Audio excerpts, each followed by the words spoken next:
કરિયાણા ગામની અંદર ચમત્કારિક પથ્થર કહેવાય છે, એ પથ્થરના દર્શન કરાવવાના છે. તો વિડીયોને ખાસ છેલ્લે સુધી જોજો, એટલે તમને પથ્થરના દર્શન કરાવીએ. અને એના ગઢિયાનું એવું કેવું છે કે આ ચમત્કારિક પથ્થર છે અને ભગવાન ખુદે વગાડ્યો હતો, એટલે એ પથ્થરનું નામ ઝાલરિયો પથ્થર પાડવામાં આવ્યું છે. અને કાયદેસર ઝાલર તરીકેનો અવાજ આવે છે. તો હમણાં હું તમને વિડીયોમાં વગાડે અને અવાજ કેવો આવશે એ વચન બતાવું.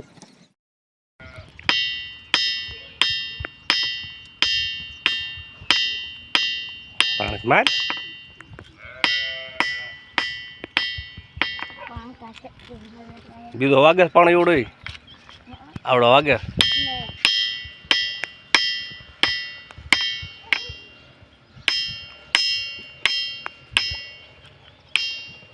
બીજો પાણા વગર તો ભાઈ વાગે આવડો એક બીજા પાણા વાગે એક